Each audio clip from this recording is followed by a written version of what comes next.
We live, better late than never. Hello. Whatever, mate. I can't do it. I don't have a good one. I just have to not No. think about it. If I don't think about it and I just go for it, it comes out great. If I think about it, I flub it hard.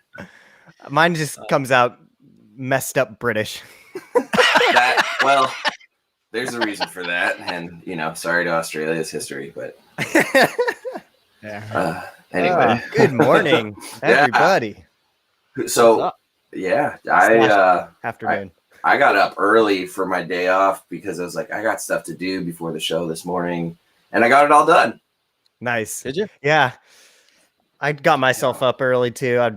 There's so much reading to do for the grad school. I'm just always reading now, but some interesting stuff this morning about. Well, fortunately, it's like subject matter you like. Absolutely. Yeah. It's been interesting so far. Last week, I wrote an essay on zoonotic diseases. That's fun. Oh, yeah. Oh, shit. Plague. Yeah. Yep. Still out there. Live and kicking. Yeah. Oh, man. Yeah.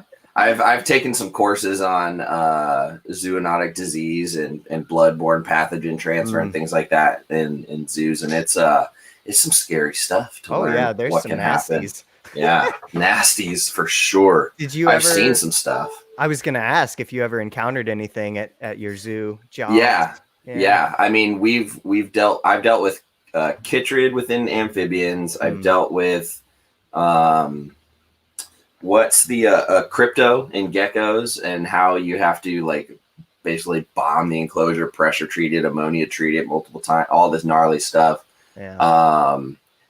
Plenty of cases of cancer and some very long-lived animals across species board. It's interesting.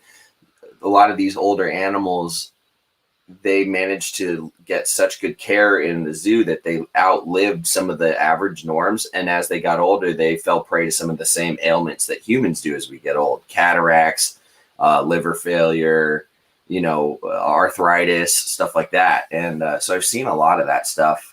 Seen wounds from accidents, infections, topical stuff that goes systemic, just crazy stuff. A chuckwalla that took a bite on the arm and got a bone infection from it that started spreading, so he had to amputate his arm to save his life, and he was great at like all this crazy stuff, dude. Yeah. Wow. Damn. I mean, it's a numbers game. Once after 8 years and thousands of animals across hundreds of species, inevitably you see some wild stuff. So Right.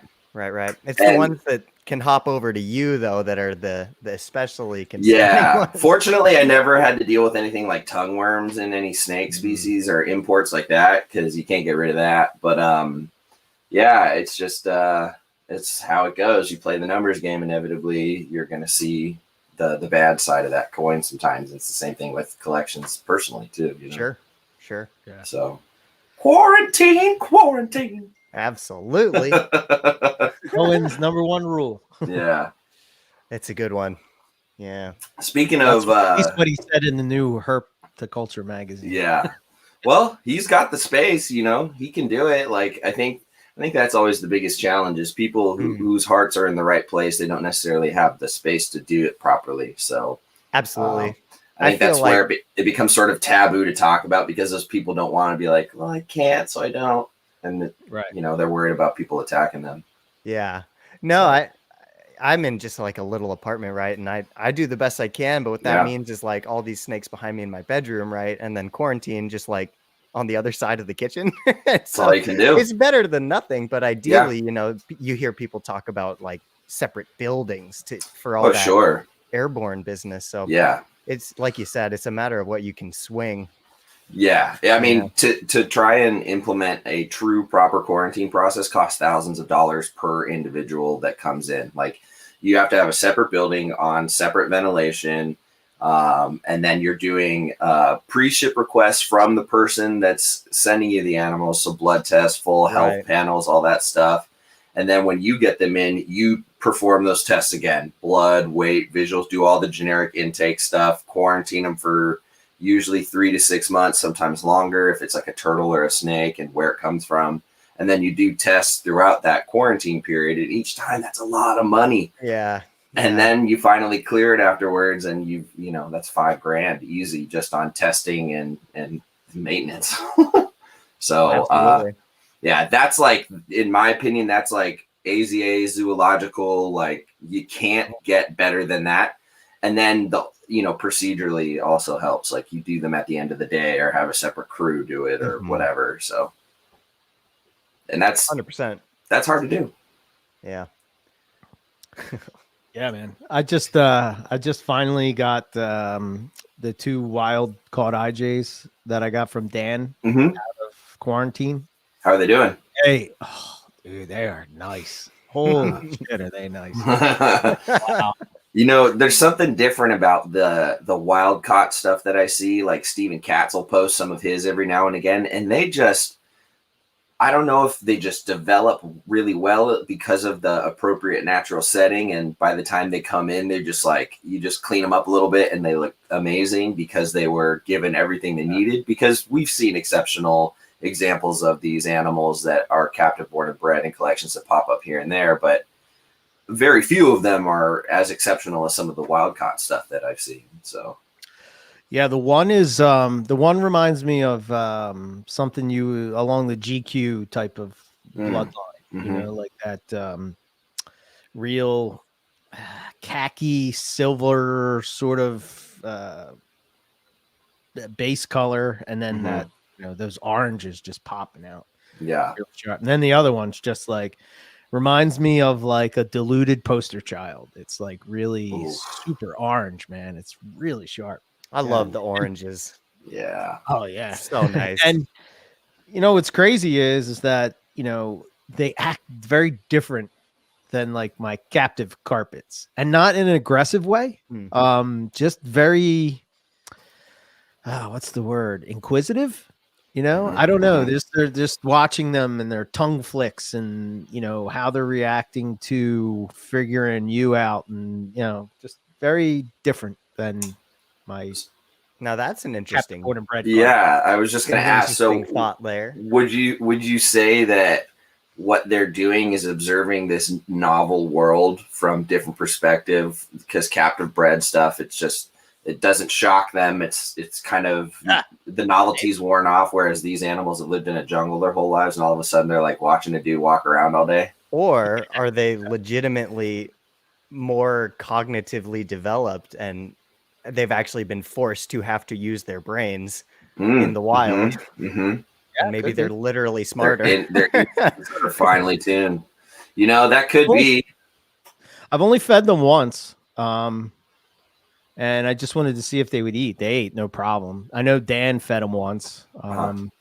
But just that's the other thing too. Like the body tone of the animal, is just like solid muscle, but not fat at all. Not like an ounce of, I don't know. I guess you don't know anymore nowadays, when people cut things open, then they see how much fat is in fat them. bodies and stuff. Right. Like we talked about last time, that snake that ate 6 times and was fat.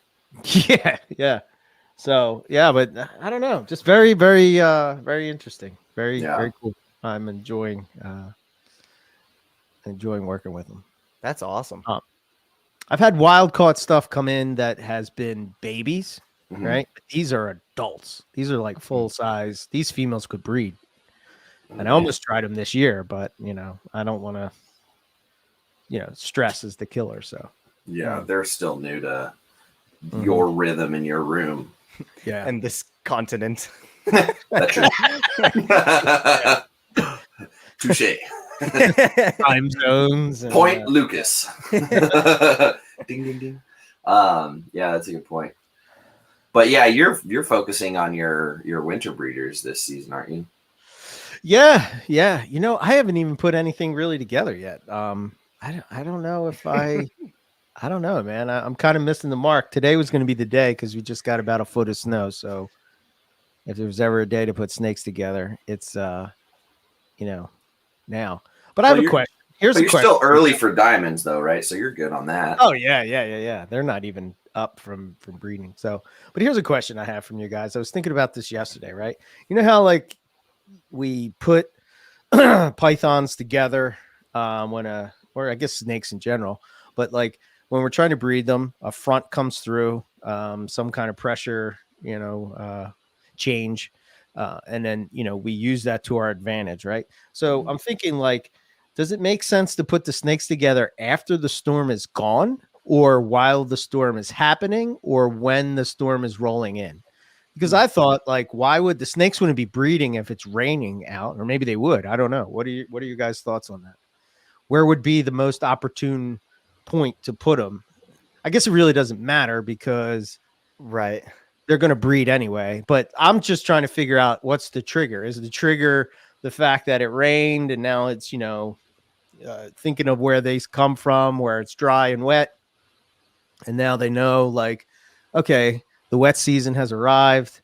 Whereas some years maybe there's drought, maybe that will keep them from breeding, or maybe the wet season doesn't come. I don't know. Just thoughts. It's a really interesting question. Some of my earliest understanding of why animals reproduce, and this is like very immature, this is pre like my snake breeding days, but because I was an animal nut as a kid, so I like paid attention to what and why for whatever was in front of me. And I always understood that if an animal biologically goes through the entire process of reproducing, that they've had enough environmental tells to encourage them that the coming year can support a successful reproduction for them, good chance of offspring survival, good chance of them surviving, passing on their genes, whether that be food, water availability, the right climate, whatever it is. All these factors play into a role, or play into, that animal's biology sort of deciding that it's okay to go. And then obviously there's a lot of chance and meeting another mate and a lot of luck involved in surviving the harsh seasons, if any, depending on the species. But I always thought, if we're using this rainstorm, to me, what rain means is that there's going to be an abundance of plant and foliage growth, which feeds a lot of the insect life and rodent life, which then feeds kind of throughout the food web, right, and goes on through that. And so maybe instinctually over time, these animals have had more success breeding in years with heavy rain because they have more of those, those tertiary effects from the food web, food for them, food for their offspring, a good, healthy environment and ecosystem, all based on the rain.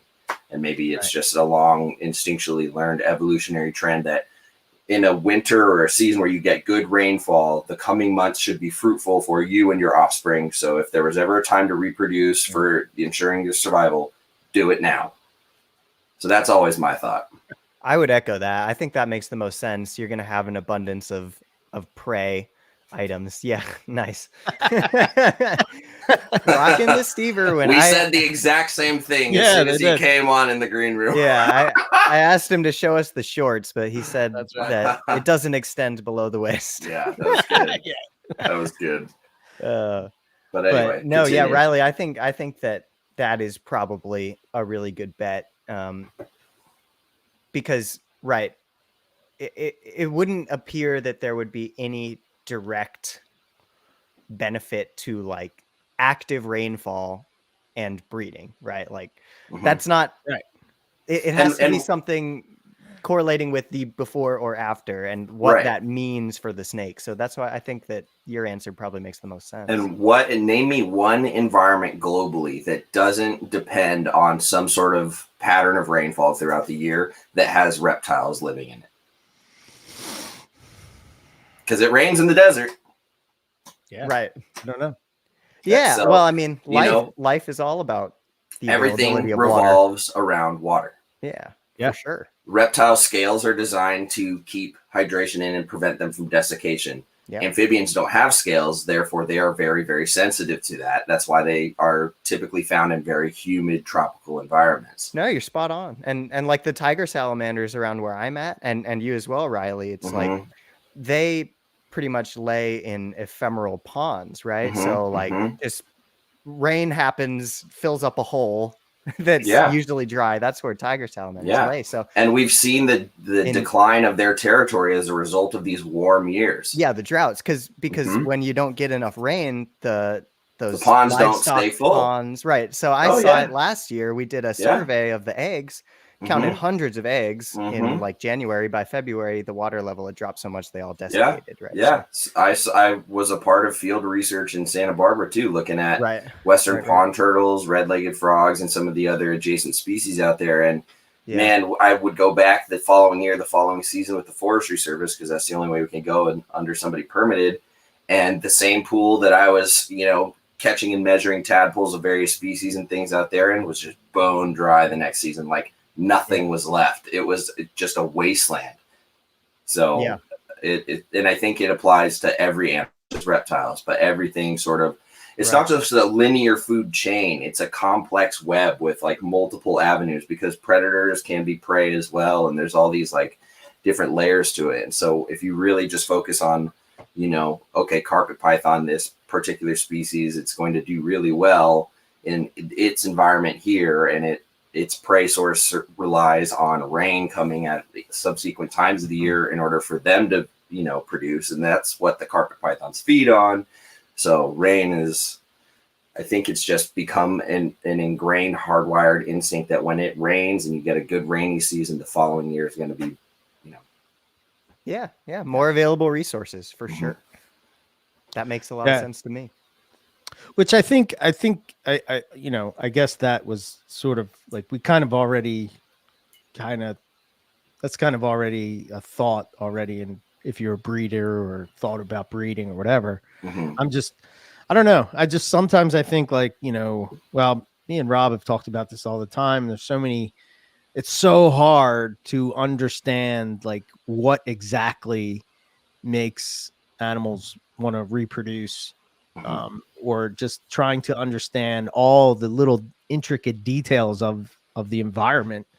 You know, so maybe there's, you know, I just throw out a number. There's 10 things that you know, could get them to go. And if you hit 3 of them, that's enough information for certain species to reproduce, you know. Right. Some of them maybe take 5, some of them maybe take 6, some maybe take 1, you know. Right.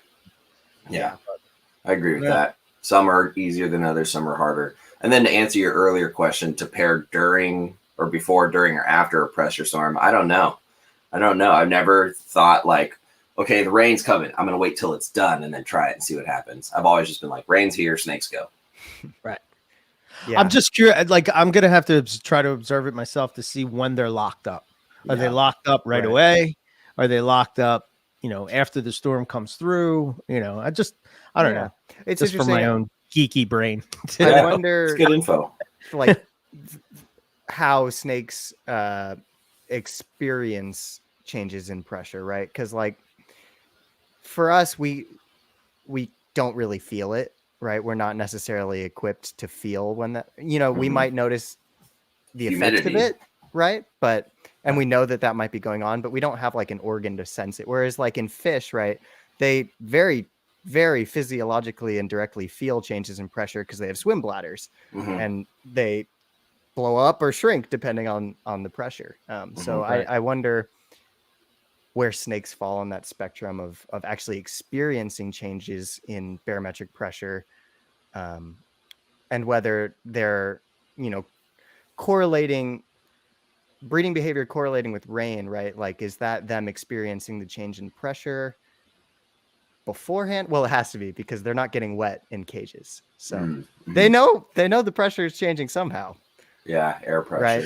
Yeah, so oddly enough, and again, this is just the couple times that I've been in Australia, and even when I've herped in the US, but you know, I was growing up, I was always told that if you want to find herps, you go out after it rained. And I think you'll find some herps, but as far as pythons go, we didn't find really anything. Which is just odd to me. You know, but you found stuff when you're herping in the US after a rain, they're out, just not in Oz. We found things like, you know, I don't know, not snakes, newts, frogs, salamanders, toads, salamanders. Yeah. So those guys come out to swap out the water they've been storing and sequester new moisture, and then it usually means that flushes, you know, bugs out of the ground. that, can't breathe when it's flooded. So they come out and they take feeding opportunities. Sure. So there are, you would think like if you think about the Pine Barrens, right? The one thing that I noticed when we went to the Pine Barrens, it's just toads everywhere, right? And the eastern hognose snake is notorious toad eater, right? So, I don't know, when is that and again, we only looked for it for a little while. So, and I know they're quite difficult to find in the wild, but you would think that the toads would come out, or that amphibian life would come out after it rains, which then would bring out those snakes. Exactly. Yeah, there's a species of snake around here, the sharp-tailed snake. It's a little one, right? Contia tenuis, that last winter, I remember right after a rain around March or so, everybody, all the biologists in my company were finding them. Because they were out eating those slugs and snails. Slugs and earthworms that come out from the rain. Right. So that follows that logic to a T. I think it's species specific to what their prey does. So if big pythons don't really go for small frogs and amphibians, they're going to respond to when the birds or the mammals are out. When it rains, birds are not flying. They're not out. When it's raining, mammals are in dens, burrows, whatever, trying to stay dry. So they're not out. So after a rain, maybe they're out getting water or munching on the fresh growth of veggies, and the birds finally come out. Like once the rain clears, sun comes up, then they come out. So it's after the rain clears that the snakes that are predating upon the mammal and avian prey come out, probably. So it's probably species specific and timing specific. Yeah. Which just shows you how much we don't know. We know very little, because everything I've said is all just speculation as we're talking. It always comes back to that. Yeah. I have another question, and this is something that I've kind of adopted over the last couple seasons with breeding. Part of it is I don't want to disturb females too much while they're breeding or cycling or afterwards, but prior to laying eggs, is I let cages get messy. I'm not, like, right now I'm ashamed at the state of the glass on these cages, and there's like urates and stuff. Like, I'll pick up the bulk of stuff when I can without disturbing them, but like I let females have their funk to a degree in there, and I've kind of adopted that over the last couple of years when talking with my boss over the years, because he does that with his blood pythons, the womas, the rings especially need a lot of that. And then I always, anytime I have this thought train, I think about when Ari's book was mentioning, or some of his research, I can't remember where he wrote it, was mentioning how females like to leave urates at the entrance of their dens and things like that. And so I feel like there's got to be something that, another thing we don't perceive in their chemical cues and scents. And so this year I'm like if you came over and looked at my cages, I'd be like, oh, just don't judge me. There's like, urates all over these cages, and these females are filthy. And I'm having so far a better season than I've had ever. Yeah, no, I'm doing the same thing. I mean, there is absolutely something to the chemical cues. And when you sterilize a cage, you wipe that, and whatever, chemical cues. I'm sure there's more scientific terms, but I don't know. Whatever that female was leaving there, you just wiped it. Maybe that was what was going to invite that male and let him know where she's at in her cycle. Yeah, every time I put your male blackhead in with the females would take a crap. And it took every ounce of me not to just like, I gotta clean this right away. Right. Like, Grant's like, leave it, let stuff go, and I'm like, it's so gross. God, and you clean. Yeah, they have to communicate somehow, and it's not with vocal cords. So maybe it's with funk. Yeah, I guess, I don't know. I forget. So. I can't remember who told me that, but early on in my breeding, I think it was probably Nick. Like having conversations with Nick and more or less saying like the same type of thing, where he's like, at the breeding season, it's kind of a slow time for him. Like, he's not really doing nothing because you're not. You're not cleaning. You're just making sure they got water, and that's about, that's it. You're not feeding. They're not really, really going to town. They're not really defecating all that much because their systems are kind of cleaned out, But yeah. Yeah, exactly. I've been feeling neglectful of my snake room lately because I'm like, well, you guys don't need anything, so I guess I'll go find something else to do. Like, I know I'm gonna miss this downtime when baby season comes, and I've got 100 hungry, angry, poopy mouths to feed. Yeah, just poop everywhere. Just piss and shit and blood everywhere. Just biting all over me. Yeah. I just try to make sure that there's no kind of mold and go. Yeah. With their thing. Yeah, I've adopted a new threshold of at this line is too much. Mold is bad, so anytime mold potential growth is starting, gotta go. Big chunks of stuff, if you can easily remove it, and you're on paper bedding or particulate bedding, like it'll still leave some, so just pull the bulk out. But yeah, if it gets and if there's condensation on the tub and there's poop and stuff, you gotta wipe some of that off because it'll hold bacteria, and you don't want that humid, poopy fruit fly potential growth in there. And but it's within reason for sure. Don't leave the giant turds in there, but we're talking about the little schmears. There's extremes. There's like too clean and too messy. You want to find some happy medium during this breeding season. My thought process is, it'll just be for a couple months, and then as soon as temperatures go back up, eggs are dropping, things like that, everybody gets full overalls, and I won't have to think about it anymore. For sure. Yeah. Agreed. That was something I wanted to chit chat about because I don't know if everybody does that. I know some folks, really like the sterile keeping. I'm doing that at the advice of Nick as well. Yeah. I'm sure the more experienced folks are sitting here going like, Riley, welcome to the welcome to the party. So, yeah. All right. I don't know what else. So I think we should start with. Yeah, you had some stuff. Your new addition, right? I mean, me? Yeah, Riley? Me, Lucas. Yes, Lucas. I am Lucas. Lucas is me. Yes, and you I are. have new additions. Point Lucas.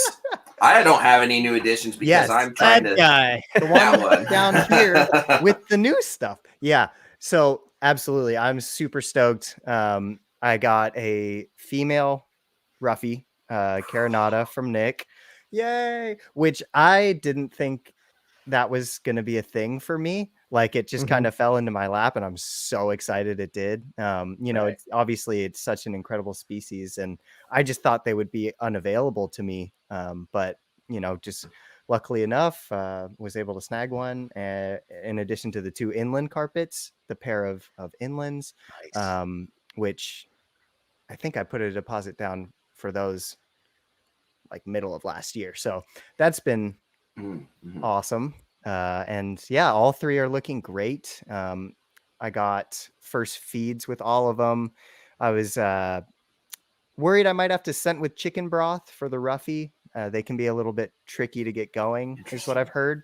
And Nick did have to do that a few times, but she took just an unscented fuzzy right off the bat. So that's awesome.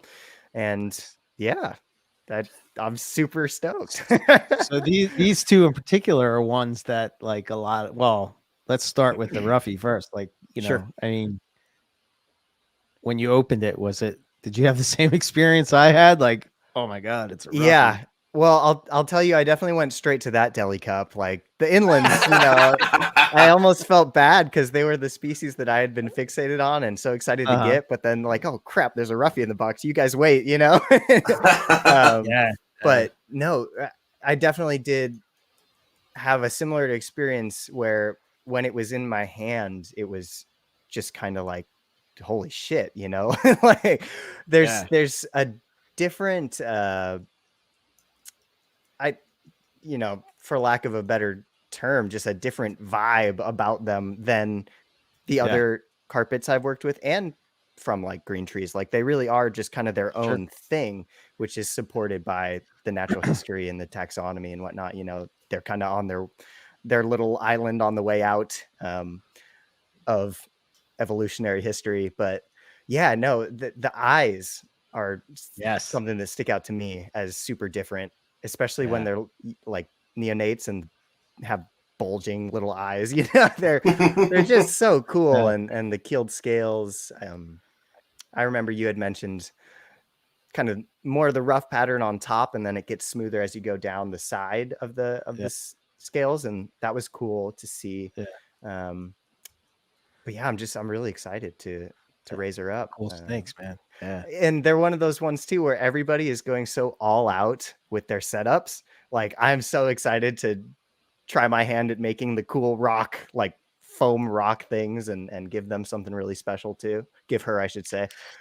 Mm-hmm. Yeah, it's kind of interesting. Like when you look at, because when you look at their environment, like there's kind of in these gorges that are, right, and it's kind of like, trees and rocky outcrops and stuff like that. That's where they're from. And when you look at it, it's like, oh, it's, these snakes really utilize trees and, these rocky outcrops for a lot, probably humidity, and, they're in this crazy environments, and I don't know. Yeah. It's really cool. I like them. Super cool. And I want to see the cool threat display and those, what is it, the longest maxillary teeth in pythons. But she's super nice. She's just tame as can be. So I don't know if I'm gonna get that. Maybe you don't want that reaction. Yeah, So I'm naive. The only roughie I've seen in person is Matt Minatola's. When I went out, stayed at your place for Carpet Fest, Eric, we saw his collection, and I held his. Sure. I think it was a sub-adult at that point, but I've seen photos. Casey Lazick was posting photos recently of ones from the adults that he was holding back in the 90s, and they look huge. And I'm always pleasantly surprised at how big they get when I see photos of people's adults. They remind me of like an adult Sanzinia in terms of size, like, good girth, but like not as long. Mm-hmm. Yeah. That's freaking wicked, dude. Like, I hate you all. I want roughies too. No, I need to save up. I need to save up for some hardware. Oh yeah. What kind of hardware? Oh, I get it. Never mind. That one. Sorry, I'm a little slow. Oh, the one you were talking about earlier. I got it. Happy wife, happy life sort of thing. She doesn't listen to this, so she won't know. Perfect. That's exciting. Yeah. Well, she's put up with me for 6 years, so I spontaneously. So check this out. Yeah, it's rough. Trust me. I put up with myself for 31 years. Holy shit. Yeah. So my boss got this cool electric sprayer at work. It's electric and you charge it. It's like a big gallon. You just press a button, and I thought it was going to be cheesy. But it's like the finest mist. It's like beautiful. I'm like, oh, look at that. It's going to make all these frog tanks so nice. And I was like, light bulb. I buy that.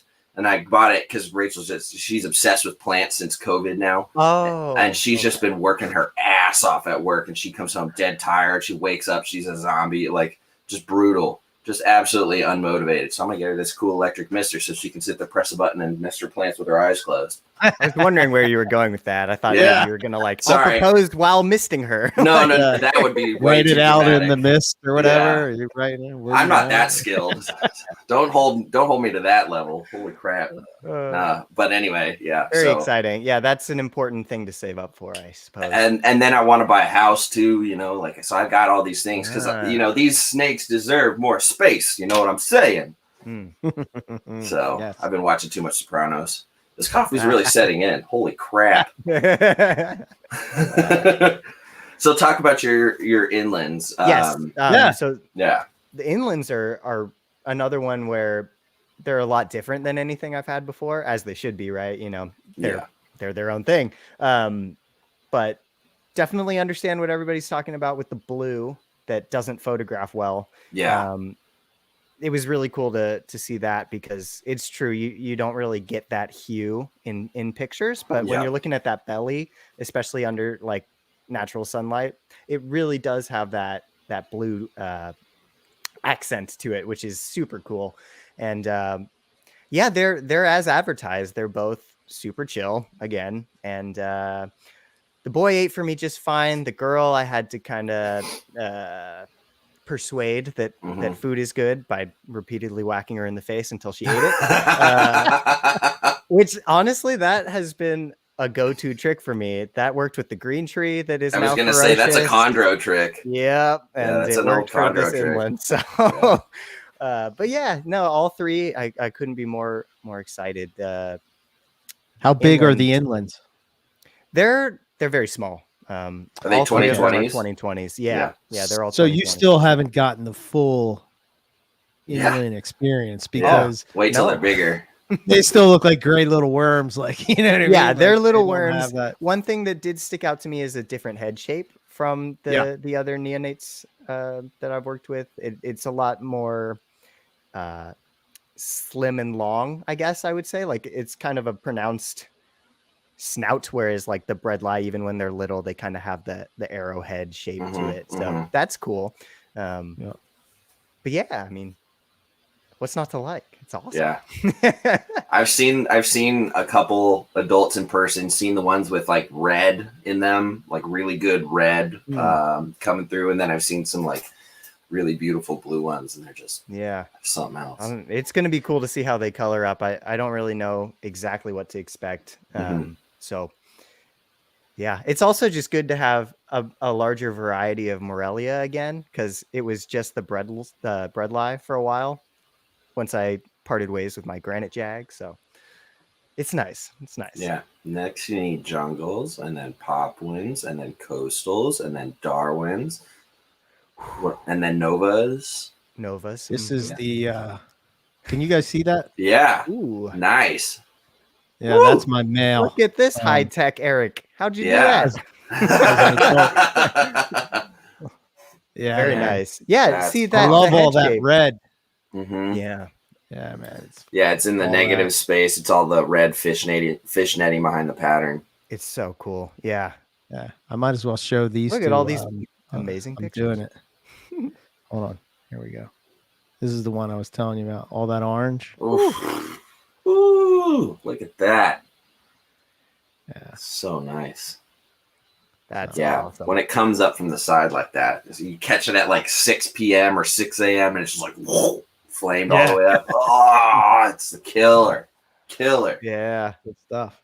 I also got another Woma. It's just not here yet, so that's another one. Add to this. What's the story with this one? So this one is a 2018 female that the fine folks at Zion Hill Exotics were looking to rehome. She's just female heavy, and this was one that I guess she didn't really have specific breeding plans for. So I jumped on it. Really, really light, beautiful female Woma with some good oranges. So sweet.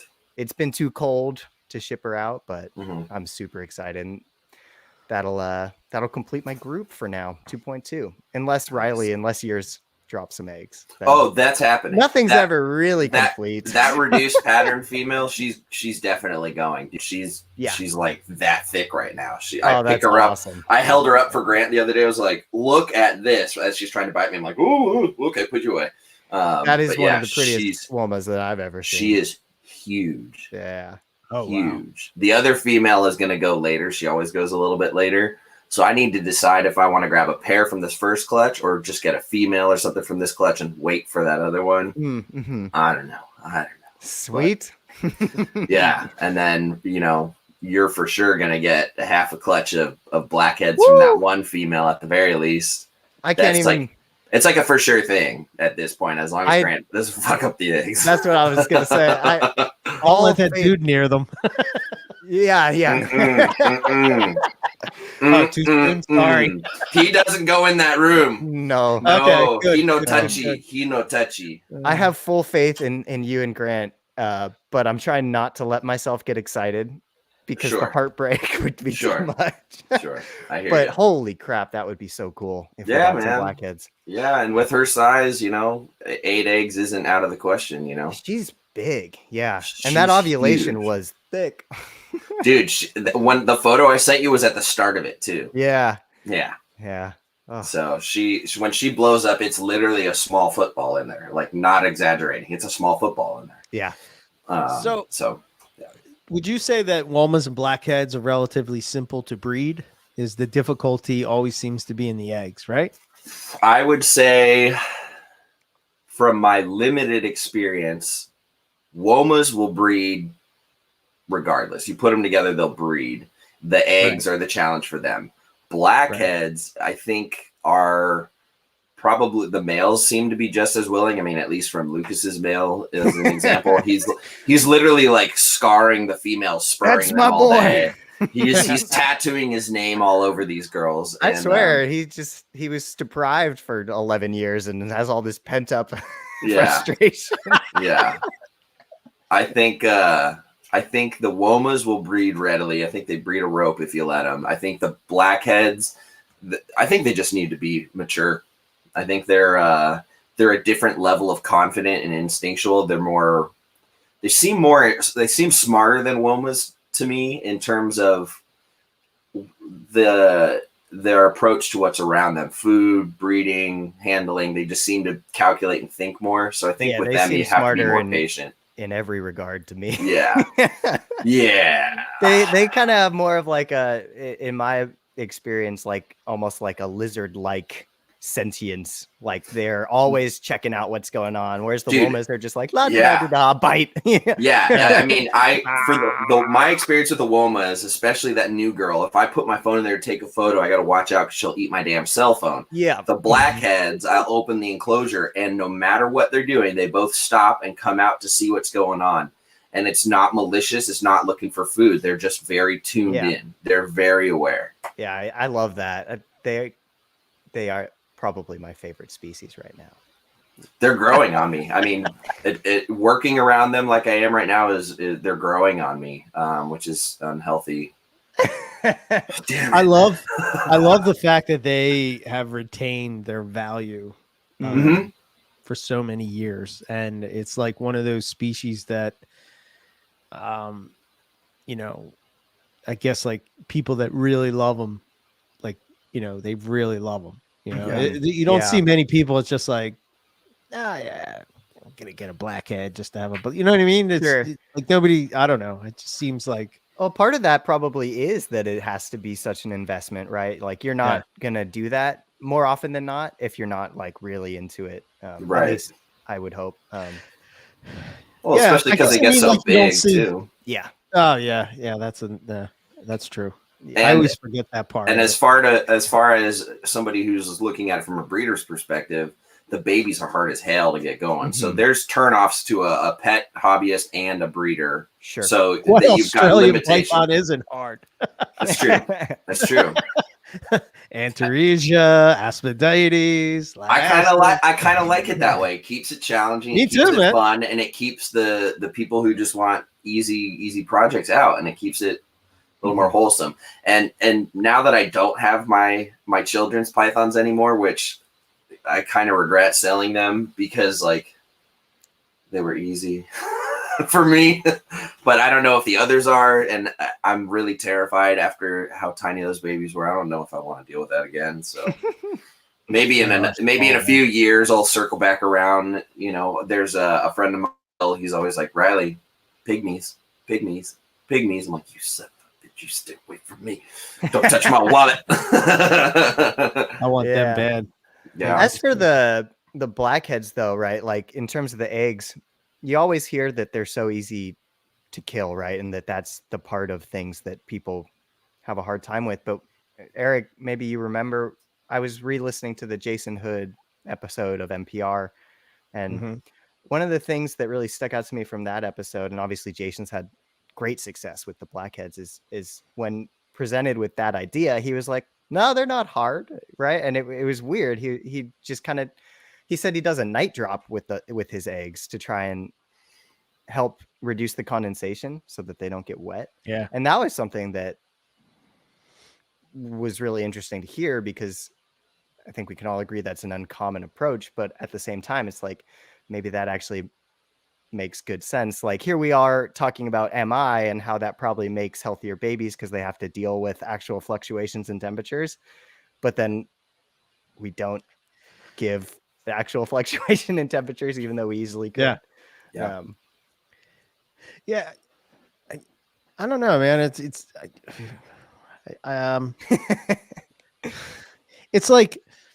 like I think it's maybe starting to sort of catch up, but like for years, like when we would talk to people on NPR and do the, talk about, well, there's always people would ask me, why do you always ask people about their breeding and whatever? And I say, yeah, because we're talking to people from all around the world.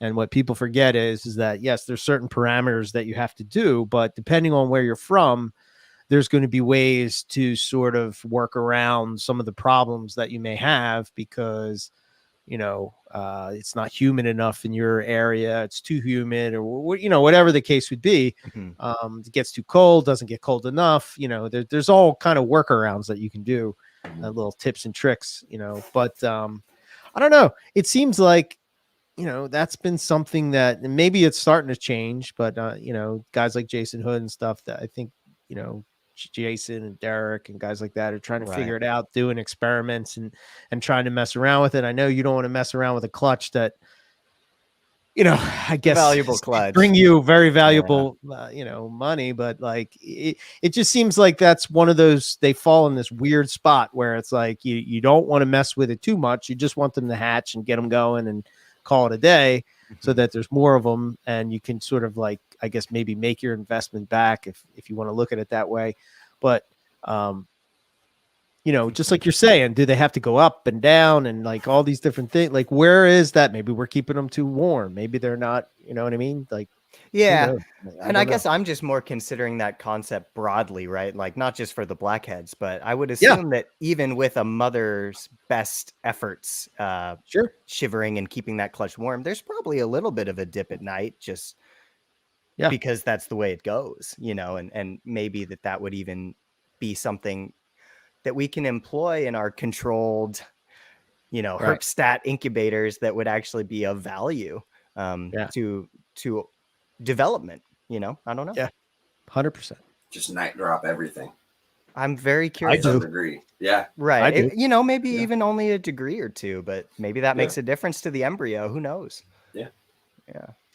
I do it all year long. I whatever the temperature is in the room at night, it is what it is, Yeah, I really have adopted that over the years. Let the fluctuation in the room be. It's natural. Don't stress about it. Right. And then, over the years, I've gotten the thermostats that allow night drops, and I'm trying to have everything on that system where I can, at least give them a few degrees at night throughout the year. So it has some, some play, some natural give and take for them. But neither of you guys have done that with incubation, right? No, not artificial. I mean, I kind of, I built my incubator and, I followed the, have a fan up top, replace the stock one. And I've got the heat running on the back, but I never went so far as to dial in top corner, top right corner, middle, and to make it all exact. And I know it fluctuates a little bit. So I kind of expect that there's some fluctuation in my incubator, especially if I've got eggs in there as it's getting warm out here. It's, it's keeping up to different seasons and things. So I'm sure there is a little bit of play in there because I'm not, an expert incubator builder by any means. Sure. So yeah. Yeah, it's interesting. I find too that I have to set back just in enclosures. Like I have to set a night drop. I do a bigger night drop anyway, because I believe in that as good keeping. But before, when I was just trying to keep things the same, I still had to set a night drop. Otherwise, when my room naturally got colder at night, the heat would actually have to work harder to keep my probe where I set it. So my cages were actually going to be warmer at night than during the day because they're overcompensating, right? So I had to set one just to keep them the same before I decided that I wanted it to be colder than the same. But you know what I mean? Yeah. Interesting. See, I just turn them off. They just go off. That's good too. Off. Yeah. Yeah. Might have to try that one year because it gets so warm here in the summer that I could turn things off in the room here. It would never get below 75 in most of the year. Right. Which it's that was one of the coolest things about being in the environment, right? Is like before pre-Eric, or pre-Australia Eric, right? Was like this idea that 70 degrees is cold for a python, right? That's too cold. And then you're there and it's like, oh, wait a minute. It is 70 degrees now. Like I'm dropping them to 70 degrees because I think that this is their trigger. When reality, maybe temperature really isn't that much of a factor with certain pythons, you know, especially if they have the ability to warm back up. Yes. Yeah. 100%.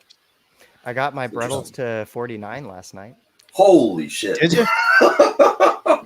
Let me ask you this. When you first did that, is this like the first time you did that? I did it with a pair last year. It makes you nervous as hell, don't it? So I guess for me, it doesn't, because they're my first breeding endeavor. Okay. So I have nothing to compare it to, right? Like, I guess for me, it was just like Nick said, they can be cold, and it's the first thing that I'm doing with snakes, so I have no reason to fear it. Gotcha. So you're doing with cold what I did with maternal incubation, like the first clutch, maternal incubation. Not gonna sweat it. I don't know any other way. Maybe for me, when I'm doing more tropical species, I'll be worried they're not getting cold enough because I'm so used to dropping everything down. But you know, obviously, don't get me wrong, they don't need to be in the 40s, but they can be. Yeah, they'll be just fine.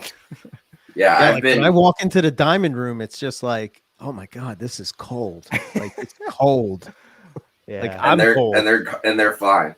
It's so funny too when I pick them up. Young ones I have, right? It's 50 degrees and they're out in that perching ambush thing, right? They're just waiting. Unreal. It's like, what the hell? That's temp gun their body surface. I want to know the difference because I did that the other night. I got my Brettles down to like 64 according to the thermometer in the bathroom, which I'm starting to not believe anymore because, dude, I left the window cracked a couple inches the other night and it got below 30 that night. And it said, it only got to 64. I'm like, bullshit. This animal is freezing cold. I'm touching it. It is cold to the damn touch. Right. And I temp gunned the snake and the snake was like 62, like according to the surface temperature. But like, dude, I don't know. I don't know. That's the other thing I wanted to talk about. Trusting hardware. Well, not trusting hardware so much, but like, we have these rules that they have to get down to like 50. How much, like, is that for really consistent breeding, or can I get lucky at low 60s according to what this is saying? Or, you know, I don't know. I think about that all the time. Like how many people have had success not going down to 50s? And I'm always curious about, and these are questions that I'm going to ask guys, especially when we do herp history stuff, is like, why did you think 50? Did you do like 60 and nothing happens? So you're like, I'm going to drop it down another 5. Oh, it's at 55 and it's like, I'm not seeing any action. And then all of a sudden at 50 is like the magic number and you just stop there. Like, I know. Should it be, that just fascinates me. Where did that mark come from? Did somebody incrementally try going lower each year until they hit a happy medium and then got too far and saw some negative effects and then calibrated back up? And right. It's an interesting thought. I think in the case of Brettles, there is a passage in the Complete Carpet book where maybe it was Bedford actually did get temp guns on wild adults and winter and summer. And I would have to go check for the actual numbers. But I think in the winter, the body temps were 50s, but I'm not sure. Yeah. It's always weird, like how I don't know. It's like they won't breed until they get to this magic number that we have in our head. You know, it's like they won't do it. It's not gonna happen. It's a good question. Has that number really been tested, or is it just kind of the dogma? Yeah. Right. It's like if it's not broke, don't fix it type of deal. So that just became herp, lore, if you will. You know, folklore. It's just, there's a lot of that. For sure. You know, I don't know if you noticed this with the Bredli. So, or I should say it correctly, Bredli. When, especially since I have my Steve Irwin shirt on. when with the diamonds, right? I used heat panels for a while, and then as you can see, I'm slowly switching over to basking spots, right?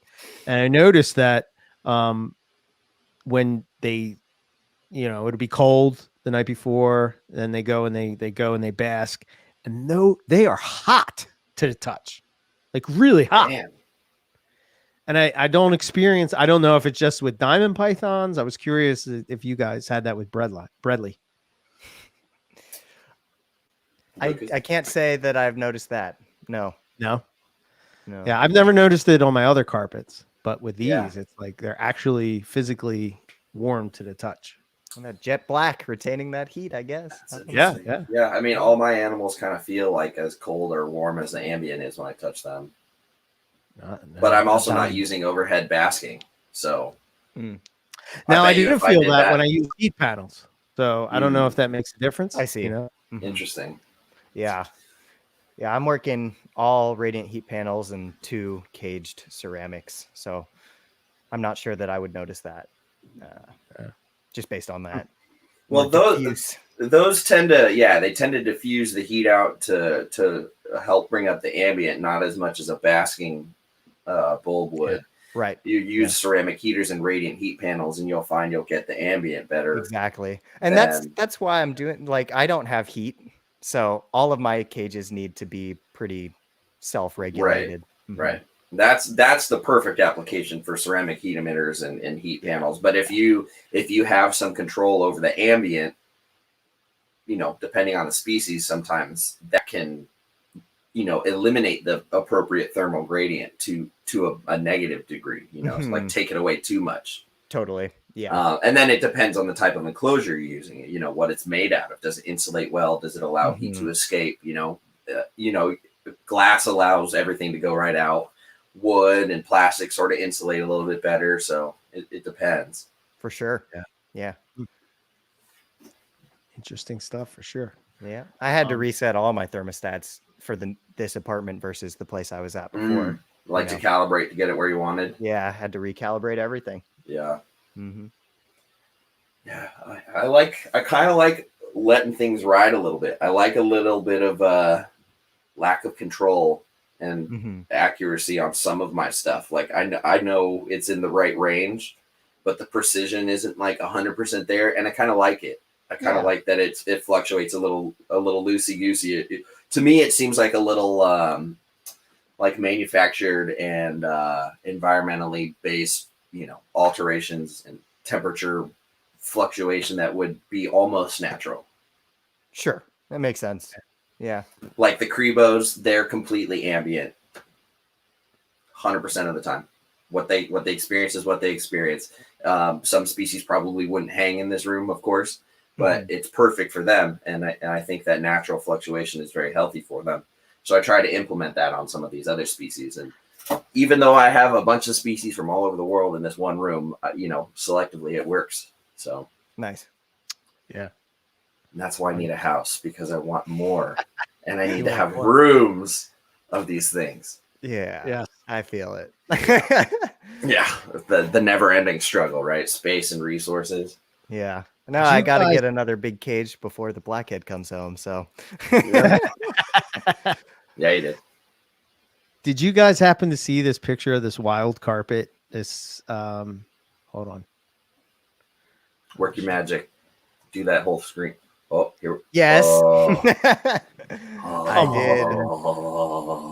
Is and that you imbricata? That's an imbricata right there.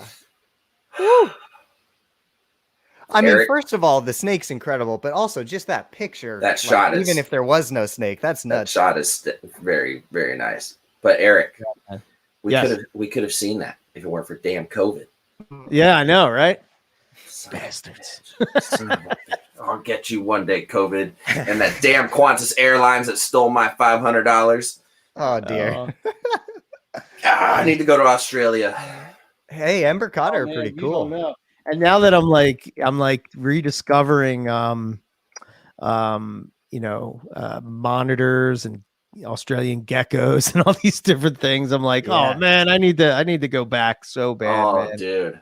wait till like I have that same problem too. We just got a big group of white tree frogs in, and so we funny got looking. some blue ones. They're like electric blue with some snowflakes on them. Like, oh, I need these again. And I remember getting magnificent frogs in at the zoo, and I was like, these are the best. I want these too. And I'm like, if only I had just an Aussie building, I could just do all of this. I'm trying to do it. How is how has working with the Yackies been?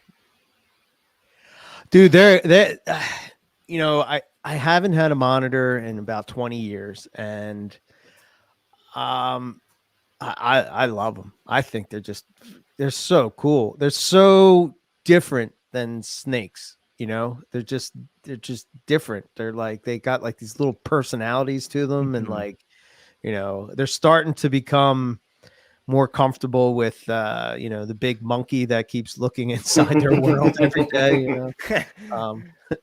Have you tried hand feeding them or anything yet, like bugs? Yeah, I fed them some chopped up eggs and stuff like Nice. that. And, Nice. Yeah, it was yeah, I'm loving them, man. I can see where you can fall into real trouble if you you know. Yeah. I don't know. Yeah. I like the other ones I really like are Kimberly Rock monitors, Mhm. which are in that same sort of mini monitor type of family. I know a guy. Yeah. He's actually got eggs. So. Oh shit. No. Just That's saying. cool. I know a guy. Eric, are you handling them at all, or are you more just kind of observing at this point? At this point, I'm just kind of observing. For sure. Trying to get them comfortable and, you know, get them situated, and, you know, but it's like, it's hard. At the first couple of weeks were hard for me, because when I would come in, I'm so used to the snake routine where you don't necessarily have to do something every day. You know, you sort of check them out, make sure everything's okay, and call it a day. And I'm like, oh shit, I got to feed these things. Like, I keep forgetting, like, they got to eat every day. You know? Yeah. Especially when they're growing. When they get bigger, you can back off a bit and have more lax, you know, approach, but they're just so active. You'll always find that you need to like clean stuff out of their water, or, you know, whatever it is, pick up poop, you know, stuff like that. So they're definitely busybodies. I know the feeling, man. I've got monitors around me all day at work, and it's just dangerous temptation. Yeah. I visited for a few hours, and it was dangerous temptation. Yeah. I can see, you know, I think I've kind of found finally found my groove of what I enjoy and what I like. And that's, you know, all things Australia. Right. And it's sort of like, you know, okay.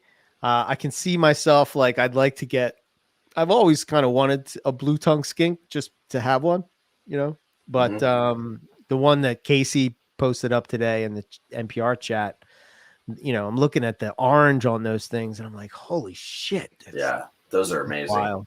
You know, fact that, oh, go ahead. Oh, I was going to say, we've got some northerns bred by a local guy at the shop, and there's one in particular, the orange is coming in hot. I'm like, I got to stop looking. Yeah. Robert Irwin posted one this morning. Oh, look at that Western. Oh, look at that. Is that a Western or an Eastern? That's a Centralian, ain't it? Oh, yeah. Let's see if he said the Australian blue tongue. Yeah. No, that's right. The Westerns have black bands instead of those. Anyway. Yeah, what I find interesting about them, you know, obviously everything can turn back to carpets, and then in a minute, where maybe we can answer John's question. Yeah. Yes, I was going to say, you know, that if you look at them and look, you know, they're across Australia and where they're from, they sort of follow carpet pythons. You know 100%. What I mean? They're like the same pattern, color, same areas, same environments, you know, and it's like a lizard carpet python is basically even the New Guinea stuff has dark earth tones, all like the same thing, dude. It's crazy. The tannin bars are like the scrubs. It's organic and pattern. You know what I mean? Yeah. It's just kind of wild to me. That alone makes them interesting. I could see myself getting a couple geckos, Australian geckos. I really like the forests. Yeah, I love them things, man. Yeah. I would love to get some knobtails, I think. And there's another, what's the other guy? I'd love to get some of those leaf tail geckos. Yeah, the Aussie really ones. Cool. Yeah. But, you know, we'll see. And then I've always, ever since I was a kid, wanted an Australian water dragon. I remember I had to get the Chinese version to Chinese water dragon, and I was like, but it's not an Australian one. Yeah. That's a species we're going to try and grab some babies of for the shop and have a colony of next. We're going to try and get some Aussie waters in for sure. I've got a buddy out here. Can you imagine like a big, like huge trees, and looks like a tree's growing out of the, you know, in the, like zoo style setup type thing. Yeah. I think that would be really cool. Yeah. You can do them communally, have a male with a bunch of females, and so they're fun. They're cool, especially if you get big adults that red in the throat. They're just badass. Yeah, man. Yeah. So John Blondette asks, how do you guys dial in a room that has multiple species in it? Do you prioritize one over another, or just try your best to average it all out? Well, go for it. For me, yeah. So I've got the false water cobras, which are obviously a South American species, and then the Aru green tree, and then everything else is Australia. But what I have to do here for myself is, because I don't have any heat for like the room, and I don't actually have heat in my apartment, period. So everything falls as it will. So for me, every enclosure is its own self-contained thing. And what that means for me is having a shit ton of herp stats. I have almost everything on their own herp stat for each cage, so that I can make each one what it needs to be. And I don't get very much heat transfer, like from A to B. So I really can kind of do a self-contained environment for each one. The only exception to that being my one rack. But everything in there is pretty much good with the same temps, because it's Brettles and Womas. So yeah. Right. That's me.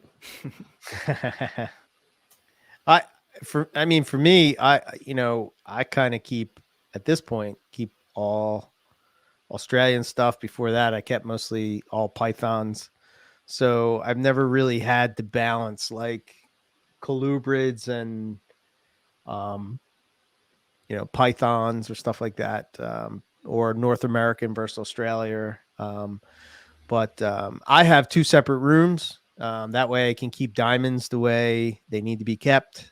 Breadlie, diamonds, inlands, all those spring species that need to get a little colder. I put them in the cold room, and all the other Aussie stuff is in the warm room.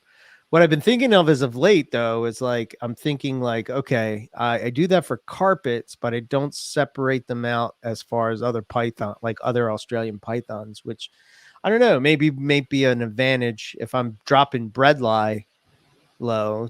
Should I put the Womas in here with them, or I don't know. I don't know. Just thoughts I think about, or pygmy pythons if they're coming from that same area. And right. Yeah, I don't know. Yeah, Riley, do you guys drop your Womas, by the way? Just real quick. Okay. Yeah, we so the advantage we have at the shop is that it's a big airspace, and it gets as cold as we want it to, unless we turn a heater on for the whole building. And because it makes it so easy to cool, we haven't had the big ambient heater go on anything above like 55, 60 for the back, because everything's got its own self-contained source of heat. And we're leaving the snake room door open to allow that cold to go in, shutting the heater vents that keep the bug room warm and pass that on, and then allowing a night drop in the enclosures and racks. So they get a night drop on the hot spot plus a cooler ambient that way. And we've been letting the Womas hit 60s. For sure. Cool. Yeah.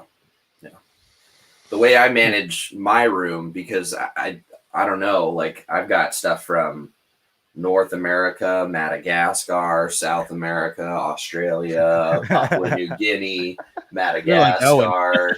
Yeah, so I've got, and it used to be worse. I used to have even more crap in here. Didn't you study like some international thing too in college? Like, are you just Mr. International? Yeah, so my like degree, Pitbull, Mr. Worldwide. Yeah. Oh no! Damn it! I am bald like him too. No, so yeah, I did get a global and international studies degree, so I kind of know how the environment all plays out in different places. Nice. Just that way, but it's not the same as like actually going. But I have traveled to some places and experienced some ambient differences, which are the main thing. So what I found is that there are certain species I would never get into because they, if they need a higher ambient than what I can maintain or colder, or they have more sensitivities that don't agree with the room, I just don't keep those species. So I work within the parameters I know this room can perform at. And then with that in mind, I kind of know, the colder stuff is going to be on the floor. Right. You get a thermal gradient top to bottom. Stuff near the window is going to experience more cold than, stuff towards the insulated inner walls. Right. Those outer walls. Yeah. Yeah, I've got outer walls here, outer walls there. So the carpets are all touching the outer walls. So they get some of that cold. That's a really great point. You can set things up in a way where you're fighting yourself the least, right? So like, yeah, it's going to be colder on the floor. Heat rises, Right. That's So a great point. So what I've done is I've tried to put the Bredli in the bottom. I've got my male Crebo, the big guy on the floor. And the reason I put the female up top is because they're just running ambient regardless. And I put her up there because I want her to get the photo period. The male, he's just a horn dog. He can see it and he doesn't need it. I want her to be in tune with as many variables as possible. And then she gets a little bit of radiant heat coming up from the rainbows below her and stuff. So you kind of play with zones within your room that, lead towards, certain species. Like I have corn snakes in here and they're just on ambient. I'm going to treat them the same as the Crebos. They're going to experience pretty much the same stuff. The Doomerals and the rainbows, they have hotspot access, but it's much lower. And because their environment is rather warm anyway and equatorial, the extreme heat that this room experiences is still agreeable for them. The cold that they experience in here is good for them. But if I was trying to work with, I don't know, something that can't get over 60, like I couldn't work with satanic leaf-tailed geckos in here. I couldn't work with salamanders or newts in here. I couldn't work with like stuff like that. I wouldn't be able to do species that can't handle things over 75, basically. Yeah, and that's where I struggle the most too. When we first moved into this place, it was like September, right? So our hottest period of the year in the Bay Area, and we had those heat waves. I had to buy a portable AC for this room because it was getting triple digits, right? So not cool. I'm on the second story. We don't have air conditioning in the Bay Area because it used to not get that hot very often. Yeah, but now it will. Used to. So I had to do that, and like the green tree I keep in the living room, but I had to bring it into this room and just cool everything down because I would have probably lost animals if I didn't. Yeah. The other thing that I do is I've got a Black & Decker heater in this room plugged into an Inkbird that I monitor from my phone, and I will adjust the range, the limits for that Inkbird seasonally. So during the months I want it cool, I'll drop that down so it'll allow the ambient in this room to get to like 68, 66. So I've hit some really freaking cold ambients in here, but it'll never let it go below what I want because everything in here I know can take high 60s, sometimes even more. And then it shuts off at a certain point, at a certain high point this year. And then during the summer, it'll just be off. It just won't even turn on. It'll still be monitored by the Inkbird, but it won't even turn on at all during the summer. And I know how this room operates after being in here for 3 years. So I know when to open the window, how much to open it, when to have the fan running, how long, 24 hours or, just during the day and things like that. So you just you got to experiment a little bit when you're first getting your room set up. There is some experimentation that goes on. But if you have talked to other breeders and people and figured out how they accomplish it and where they're at, you've got this little mental stockpile of tools in your arsenal as far as like how do people approach the cold or the heat or whatever, and you can you implement them as needed. So yeah. And another one just before we move on from this, did you run into a tricky situation, or maybe no, you have AC, huh? Because you're in Sacramento. I do, but it doesn't get back to this room. Okay. Because what I was thinking of is when we had peak wildfire, and it was also a heat wave, I was kind of stuck between a rock and a hard place because I couldn't open windows without ash snowing letting in and pure dying. ash into my room. Yeah, right. it's But I gross. was also like, holy crap, it's hot. So if that's another thing that I struggle with now that we live in a fireplace. So that's where the blinds being open or closed makes a difference. Having fans on makes a difference. You know, I will. So we got super warm and ashy as well this summer. And so what I did was I kept my window closed. I even closed the blinds a little bit because the blinds make an insulating difference. And so then I'd open my door, and I know the AC doesn't get back here very well, but over the course of, you know, six or so hours, it would keep the heat down a bit, but not as much as I like. There were some days I came home from work and this room was 90 and I was like, I don't like that. Yeah. Yeah, it's a challenge and something I didn't, you know, you don't anticipate having to deal with toxic air and not being able to open your windows. Right. So then actually another thing to pay attention during that time I was really diligent on was changing waters more frequently because it was evaporating more and going bad faster. I was also taking ice cubes once a week and dropping them in certain water bowls for animals that I know were not happy. Like the Crebos, I chucked up a ton of ice cubes in. Like, here you go. Yeah. So for sure. Sure. Do you with those Inkbird thermostats? Is it just are they all made for those space heaters type things, or they're made for a lot of different things? Whatever sort of temperature control, whether it be a heater or an AC unit, you can have it on there as long as it can handle being turned on and shut off proportionally as needed. It can apply to anything. Gotcha. Okay. So. And I just use that to keep I monitor my ambient with that. That's how I manage the ambient. If I were in a bigger room, I would also invest in an AC unit and have that plugged into one as well. And I think you can even then get like Vornado humidifier, like big units that also have sort of thermostats built in. So they'll kick on proportionally as needed based on what you set your humidity requirements for. So you could really, you could do it with humidity. Oh yeah. Yeah, Brian Cusco, he's got one of these big Vornado things at his house with 2 reservoirs on the side, and it's got its own thermostat in it. So it can pick up the ambient room. So he doesn't need an Inkbird for that. It's self-contained sort of thermostat in that humidifier.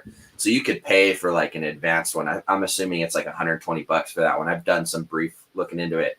And his snake room is the size of a 1.5 car garage, sort of by square footage. That's not a thing, but it's big enough to fit a car. Yeah, exactly. It might even be, it's like longer too, and he's got a wall that hits the garage too. So, but yeah, it's a really good humidifier. So there's technology out there, Inkbirds for your heater and AC units, and then you either get one for a simple humidifier, or you buy a top end humidifier that has it, and then you can plug and play how you want. I recently the Vornado Vape 40, and it can handle. It's rated up for 250 square feet, and if it runs long enough, it'll eventually work in probably an even bigger room. What I've been trying to do is that and I've been doing this manually, but like I have a humidifier, especially during the winter. I do this more often than not, but like as the temperatures come down and the temperature in my room starts to drop, and probably, I guess right now it's getting dark here, like 5 p.m., something like that. I'll turn that humidity on so that at night, the humidity in the room is high, and then it comes off during the day when the heat comes on. So it's kind of like doing this fluctuation. And that's pretty natural too. That's exactly how it works. That's why morning dew happens. That's why the evening's cooler and clouds rolling in cloud forested areas. So I think that's a great way to go. And what I've noticed is like on some, especially with baby tubs and stuff, like there's, you'll get dew that's on the front of the tub. And I don't know, to me that it's gone by the mid morning or whatever. But like, to me I think that just helps with hydration, because I think that a lot of times they rely on that type of humidity to get hydration. I think about that, and I use for my mental wherewithal. I think about the finicky, sensitive nature of chondros with that, and how different approaches to husbandry, like whether it be ceramic heat emitters or heat panels or whatever, can implement or impact the moisture retention of an enclosure, and then the variables of ventilation and things. And I think about that because it's very sensitive with them.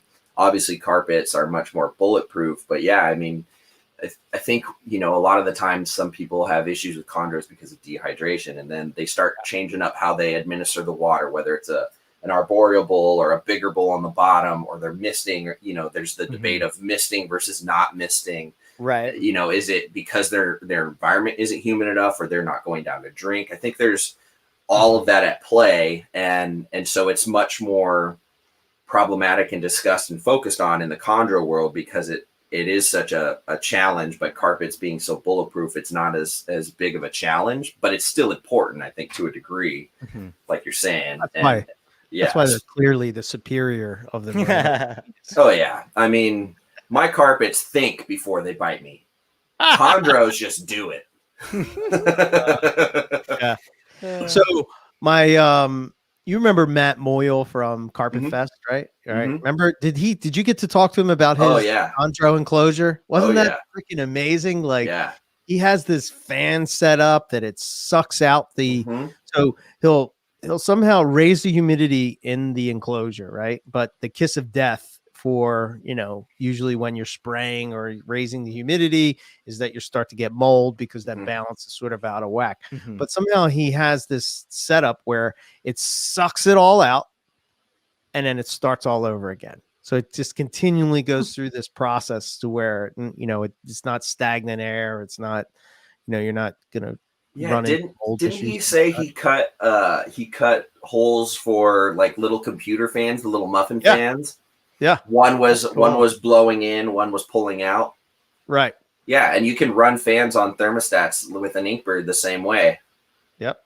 Yeah, that's brilliant. And again, stagnant air is bad for all animals and for us too. So it's, that's like taking it up to a science level of managing the air space within a cage, because that's very important too. The bigger the cage, the harder it is to manage the airspace, but the more stable it will be if you dial it in.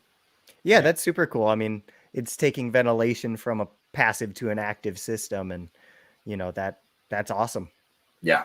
Well, I like his approach in as far as like, and it could be that I'm just not in these circles to where I see these conversations. But one of the things that I would in the past that I would see when people would talk about misting or not misting especially with green trees, right, is that they never really talked about why you wouldn't or why you would. It's just like, no, don't mist. You don't have to mist them. Why are you misting them? It's like a dogmatic thing.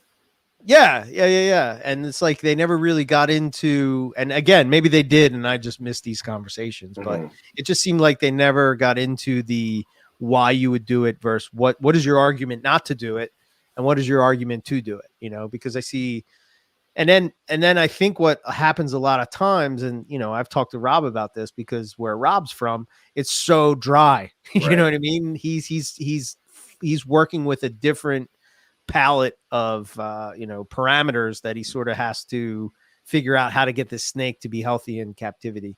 Whereas I don't struggle with those same things, say being on the East Coast or people in Florida, they don't have to worry about that kind of stuff. So I don't know. Absolutely. Yeah, it definitely depends on where you're at. Talking chondros, I'm out. It's this whole show based around drinking coffee. The coffee's got to go somewhere eventually. Yeah, right. I just had the refill. Well, here's the disaster plans. Yeah. There it is. Absolutely. Do you have one? I do. Yeah. What I am aware of as my biggest threats here are evacuation from fire, even though I'm in a fairly good spot for that, but it's still possible. Right. The Oakland Hills are right behind me. And there's a lot of regional parks that can burn. So for that, I make sure that I have a plastic bin and a pillowcase for every animal that I have. And it's just, and I know Riley has actually had to evacuate from fire before. Yeah, twice. Yeah. So for me, in terms of preparedness for that, it's having a pillowcase and a bin for each animal. I have heat packs in case I need to provide non-electric heat at some point. Another good trick, right, is to put warm water in a water bottle. That's another one if you find yourself in a pinch without electricity. And then the other one is earthquake. And so, we're overdue. No, don't jinx that shit. I don't. Sorry, I'm not very superstitious. I apologize. My mom was actually on the Bay Bridge when it went in '89. On the San Francisco side. I was 3 months old, but my mom took me to Venice that weekend, so we missed out. we would have been up shit creek without a paddle. You. Oh, okay. Well, good. Glad you weren't here. But for that one, I try to be cognizant of my cage placement. So my tallest stack is the one you see behind me. That's probably my riskiest situation. So what I did with that is I went to the hardware store. I got a bunch of big wood screws and little metal hinges, and I screwed everything together so that there's no slipping and sliding. And then there are these kits that you can drill things like bookshelves into the studs of your home. So I have yet to find a stud that I can do that with in this apartment, but it's a work in progress, and that's the plan. But at the very least, I'm not going to have slipping and sliding, and I think that they're pretty wide at the base where I doubt they'll tip over on me like that. But it's something to think of. I can't stack as high as people that don't live in a seismically charged area. In Santa Barbara, our safety and security director at the zoo was a stickler about, disaster preparedness, and he was phenomenal at it. And so in the back of the reptile house, we had this wall of vision cages, and everything was on a wooden platform that was built for them. All the cages were Velcroed together in between the layers. There were ratchet straps over the entire top stack, so it ratcheted it to the base. And then they had concrete anchor bolts in the wall so that the top of the cages had bolts that would then bolt into the wall. So the whole thing was attached to a platform.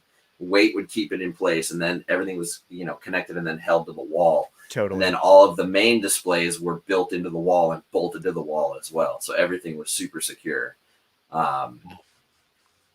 As far as what I've kind of maintained is I maintain an exorbitant amount of pillowcases, deli cups, containers. I always have that stuff. All reptile people, have that stuff around. And I've got an entire big, tote bag in the top of my closet that's like my bug out bag. It's got rolls of heat tape already with connections, so I could roll out an 80-foot strip of heat tape in just one line or something like that. Nice. If natural disaster, I find myself in a freaking gym or some shit, or somebody's garage. And so I just bring enough lamps and bulbs and heat tape sections and backup thermostats and things. So in a pinch, if I'm just at somebody's living room, I can lay animals out and throw a heat tape strip down and set it at 80 just to keep things warm or whatever. And that's what I had to do twice. Fortunately, one time I went to a friend's house and he had space in his reptile room. So they just lived at ambient for a while. And then the other time I went to another friend's house and he had space in his racks and the ambient was okay. So I got lucky both times, but you also have to be prepared to efficiently stack them in your car and get them going. So you need bigger tubs. Pillowcases work best because then you can put 40 animals in one bin and just cross your fingers. They don't soil them, everybody in one go. Right. But that's the least of your worries. Bring, in your bug out bag, bring disinfectant and paper towels too. Extra pillowcases. Go buy out your local Walmart or something. And if you wanted to take it a step further, keep inventory on all the animals. So, and renter's insurance, homeowner's insurance if you're a homeowner. Very important. Very important. So, yeah. for me, probably, I have the opposite of you guys. The threat for me would be cold, ice, which would then cause power outages, which at those temperatures where you would have such an issue, you're usually talking about like in the single digits, where that can be quite a challenge. So really it just comes down to a generator is really what it comes down to. Yeah. If you're a homeowner, have a generator, period. Backup. It's always good. And you can get, they don't have to be these huge generators. You know, to run my reptile room, it's not that big at all, you know. And that's really, for me, that's really my concern. Like I can sort of, you know, and then, you know, it always sort of happens. Like if you have eggs in the incubator, that was always something to worry about, you know. It's scary to think about. I've told this story before, but like when, you know, I was going to do maternal incubation and I didn't, the female had the 2 eggs out of the clutch, you know, hindsight's 2020. I should have just let it roll. But, you know, I got nervous and I ripped the eggs away from mom and had to take them to Owen. And I just stuck a whole bunch of towels in the dryer, got them real nice and warm, got a heat pack, and I wrapped those eggs in that heat pack and the towels. And luckily Owen was just 15 minutes away from me, but I transported those eggs from my house at ambient in the freezing cold. It was like 15 degrees to his house, 15 minutes away, and all those eggs hatched perfect. Nice. Wow. That's awesome. So, and we've also seen, you know, if you just don't plug in the incubator, they still might hatch. So here's a question. That's true, Owen. Thank you for experimenting unintentionally, Owen. Yeah. Would you guys, so now with the way things are in California and the infrastructure, whenever we have really bad fire danger and super high winds or high temperatures, PG&E shuts down a lot of the grid, right? And so my portable air conditioning, that is my way of protecting the animals from the heat wave, would then be useless. And I don't know that I can have a generator because I don't have a yard. Yeah. So any thoughts on how to cool cages without access to electricity? Cups of ice. Cups of ice is best you can do, huh? I think you could probably get a generator. I mean, they make like tabletop generators that could probably run an AC unit that you don't necessarily need, you know. That'd be worth looking into. Mm-hmm. It would have to be something that's. Tell me about them. It would have to be something that's safe to do in an enclosed room, because most generators run off gasoline. Yeah. There's got to be something. I think they make some all the other shit we're inhaling anti-solar kinds, but I don't know. Yeah, interesting. Is there some kind of unit that you could think of, like the power brick for your phone, right? Oh yeah. So I think this is the concept, right? You have like a power brick type of deal, and that's what this generator sort of is, right? You would just make sure that it's powered up, and then you would have X amount of hours to use. You know. Tony's suggesting a computer backup battery system. It sounds like it's probably the same thing. Interesting. Yeah. I would imagine any sort of computer software and data management companies have multiple backup systems for something like that keep charged up first. Yeah, so that's probably the way to go. Something to look into before next summer for me, because it's kind of just the you can't rely on having electricity anymore. You know, it's crazy.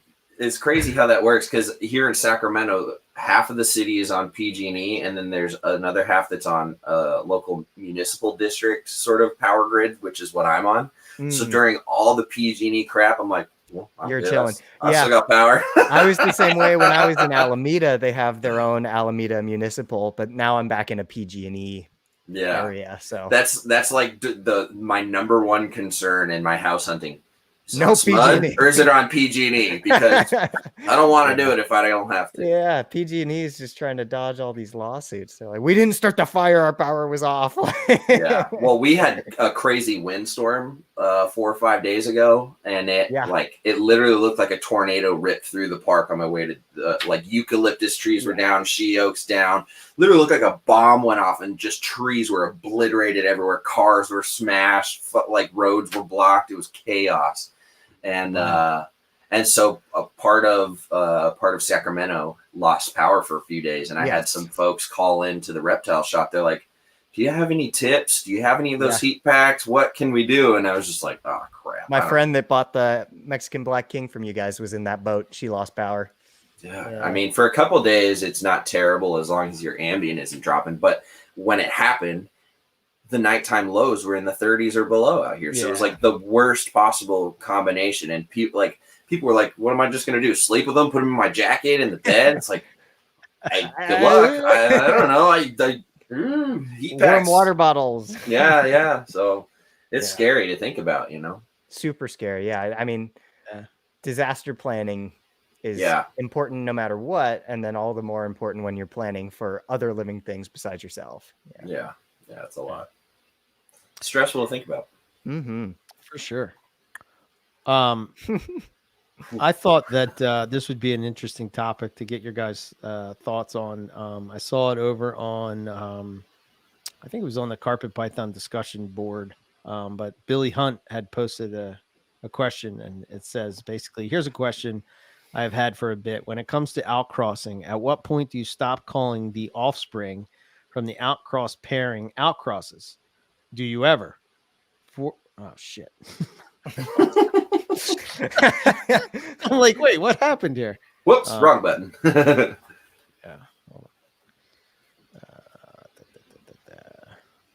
Oh, so unprofessional. Oh well. So in style. What the It's hell? live. We're going live. Old NPR days, right? Yeah. Outcrossings, huh?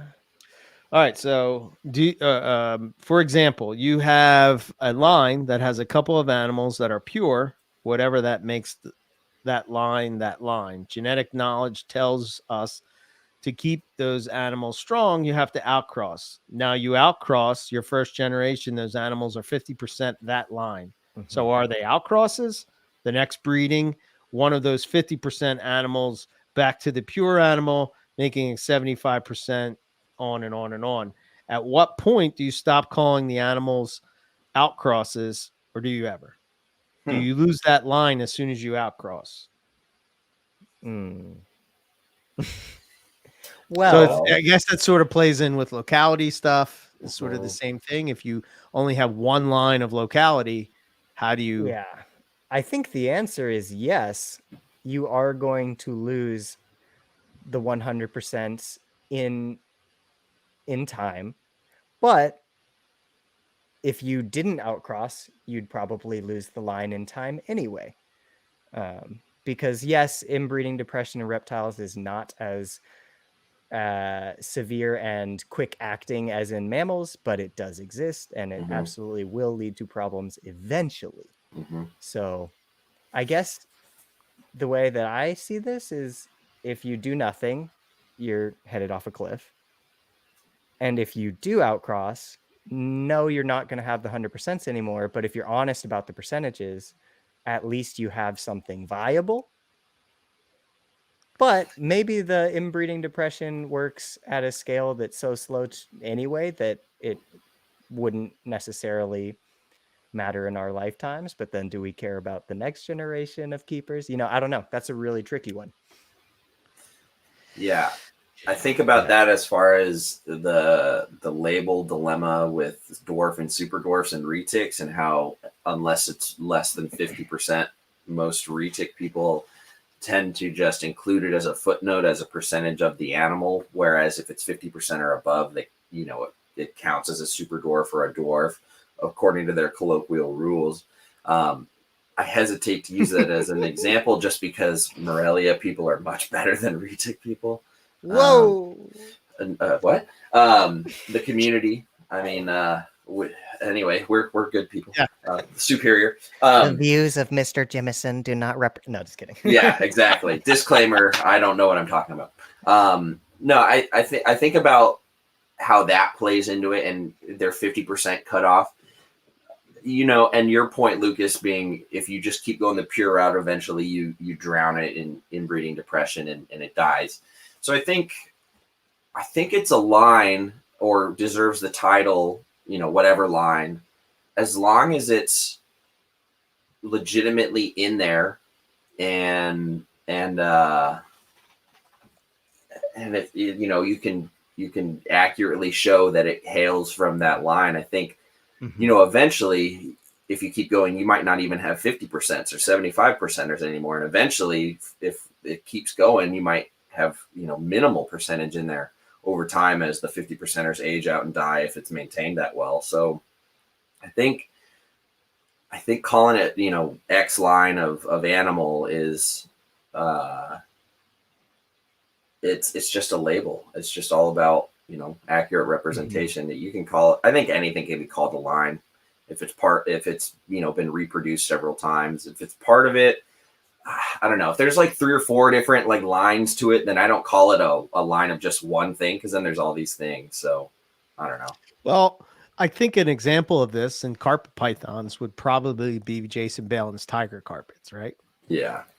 So he has what he calls the original line, where animals that were from them, that original pair of tiger carpets that sort of, have become established.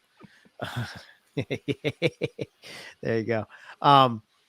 But he's outcrossed it. He's outcrossed it numerous times, but we still call it a tiger, right? Yeah. But if you outcrossed like a Brisbane locality, we don't. I understand why you don't call that locality anymore, but because it's not. Well, eventually the localities you're going to have to outcross, and then eventually it's not just going to be called a locality. It's going to be a line that hails from pure localities that no longer exist. Correct. Right. Yeah, the locality thing is so tricky because there is such value to us as keepers in knowing where something is from. But at the same time, like, we're never going to get, it seems like, access to animals from that locality easily again, right? So I don't know exactly the history of the Brisbanes, but let's take roughies, for example. Every captive roughie is descended from the 3 wild adults that were taken for Australian Reptile Park, right? Yep. We're not outcrossing that. The option's not even there. But like for something like the Brisbanes, the option is there to have a stronger gene pool. So it's a give and take. Do you want to keep calling something Brisbanes, or do you want to have healthy, viable populations? I kind of think, like, for me, and I don't know where this gets lost, and maybe NPR is maybe part of this, because I've never been maybe specific on how I approach this. Like, I've always wanted to acquire as many bloodlines of carpets as I can, localities of carpets as I can, because I want the ability to outcross myself, right? So if I have each line of breadline, right, I have a Fours and Price and Lasik and the Hypo and on and on, right? So if I can outgrow. I'm not looking to make more price line animals, if you will, but I want to have that genetic diversity so that I can, right. And that's really cool, because that when you're breeding, say a Price line to a Hypo or a Harris line, you're mixing fresh genes in there because you know what you have. Correct. At least in theory, I think. Yeah. It's unavoidable. Cool. That's the future. It's unavoidable. We're going to have to outcross these things at some point. And then, you take something like Gelatins, Port Douglas, what's the other, Rockhamptons, Brisbanes, which, I'm not saying that they're not localities. But I also take that all with a grain. To me, and again, just for my own eyes and what I've seen in my own little world of, my personal thoughts, is that, the closest that I've seen is the Gelatins to the Gelatins that I've had. Like, to me, they seem like a legitimate, locality. Whether that's true or not, I could be totally wrong, but the characteristics sort of mimic what I saw in the wild. Whereas Brisbane's, they didn't look anything like the Brisbane carpet that I saw. Nothing at all. Not even close. Yeah. So, and sometimes animals from exactly the same place are going to have that natural variation. And that's why we love carpet pythons, is because they have so much variation. So why do we expect them all to look the same? I don't know, man. You know, I don't know. Like I've seen 2 gopher snakes that didn't even look the same, like within a 20-foot radius, you know? Same. Yeah. Right. Yeah. So I don't know.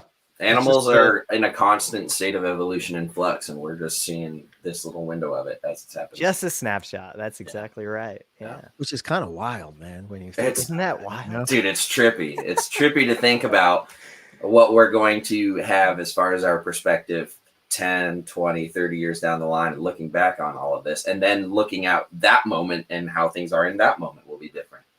Right. Yeah. Dude. Which is a good segue into Herp history, right?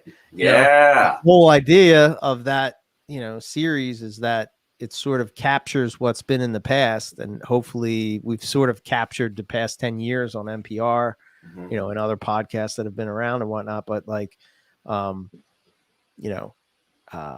that people 20 years from now, if we're still here or still keeping, who knows what's going to happen anymore. Right. I mean, the way you guys are talking about the end of the world over there on the West Coast. I mean, you got earthquakes and fires, and I don't know. Just gotta move eventually. Get the hell out of here. Move to Australia. So, well, yeah. Or I would say too, now is a very wise time. I don't know what the rules are, but now would be a very wise time to buy private property on Antarctica. For when it is a very pleasant, temperate, forested continent. Yeah. Oh God. I could just take a little ride to Australia then, right? Yeah. They used to be connected, I learned recently, which is cool. Yeah, but global warming, the land bridge will come back. Oh no, the water levels will rise. Never mind. Yeah, they're going up. But anyway, staring at me. Talking about herp history, and obviously looking into the past is very fun, but looking into the future can be fun too. Do you think Owen Pelly or Imbricata will become available first, if ever? I kind of think that if either one stood a chance, in my opinion, it would probably be Owen Pelly you would see first. And I think it's because just Western Australia and their rule. I mean, people in other parts of Australia can't really have Western Australia reptiles, Because think about it. Think about all the people that you see from the East Coast. The only person I know that I'm sure there's people that have Imbricata, but the only people that I know is Scott. That's true. I don't know anybody else that's like over in Queensland that's working with Imbricata, and if they are, they're probably keeping it hush hush. So, whereas you see a ton of people, well, not a ton, but more considering how rare Owen Pellies are. You see a lot of people working with them, surprisingly, which is cool. That project is just, I don't know, man. That's a whole nother thing. Would you get an Owen Pelly? Hell yeah! They get pretty big, right? Like what's in this? Don't think about it. Just get it. Okay, yeah, Riley's right. They're long and slender though, like a scrub. You know what I mean? They're like super like thin, but really long. So gotcha. No, yeah. What am I talking about? Of course, I'd get one. What the hell? That would be man. That would be a yes. There's no question here. I'll take 4. Yeah, I would jump on that. Like, man, yeah, that would be cool to be able to see them and observe them. I would have that enclosure decked out. That would be a species that could get me to get rid of a few species entirely here in this room for sure. They change color, there's just a mystique about them to me. There's just mystique about them, Yeah, they're cool. Even more so than roughies, I remember the first time it was Derek Roddy. It was on Reptile Radio. They were talking about Australian pythons, and they're talking back and forth, and I think one of the questions that came up is like, if you could have any Australian python, what would it be? And Derek, in true awesome Australian herper form says Owen Pelly, and Larry and DT are like, what the hell is that? I've never heard of this, you know, like, and I'm like, oh my God, he said Owen Pelly. He's going to talk about it. You know? Hell yeah. That's funny. Yeah, that's a species that needs to get over here and turn the volume down on that bull and I nonsense. Bull and I are cool, but not for 10 grand. So OPs now, that's a different story. Yeah, I would probably spend a significant amount of money to get an OP. Yeah. Sure. And you know, that's what I don't understand with when it comes to, I guess it's just, you know, again, politicians jacking it up again, you know. Yeah, they don't see how the commercialization actually benefits. They only think about how it's just consumption of animals. Yeah. And that is so one-sided. I think again too, that also goes back to the concept of how do non-reptile people view reptile people. Yeah. Right. And that's kind of all of our jobs. They think we're just out here robbing the natural gems of the earth. Right. And kind of that unflattering stereotype that people that are into this aren't necessarily in it because they like animals, but maybe, you know, more of a status thing, or like, I'm just trying to be like metal, dude. Like, I know definitely there's people that when I tell that I keep a fair amount of snakes, they're like, you don't look the type. I'm like, what are you talking about? What's the type? You know? Yeah, no, I talk about this all the time with a friend of mine locally. She's been keeping reptiles for a long time. She's a little bit older than me, and she remembers coming up in reptiles where the stigma was you're a biker with tattoos, and those were the dudes that kept reptiles, and you were just, you know, kind of a ruffian, and that's how everybody must have issues. But nowadays it's so different. You got people that are well spoken, wearing collars, have no tattoos, listen to laid back music, and fancy letters after their name. Yeah, and collect books, you know, and wear glasses, and you know, the culture is changing around reptiles. It's definitely become much more mainstream, but there will always be some stigma, at least for the next coming generations. Yeah, I think that probably social media had a lot to do with the you know, getting rid of those stereotypes and stuff. You know, because when I was growing up, that's how it was. You know, if you kept reptiles, you were either weird or some sort of biker dude. You know, that kind of thing. And must like watching rats get murdered. Yeah, like mentally not okay. And that that was.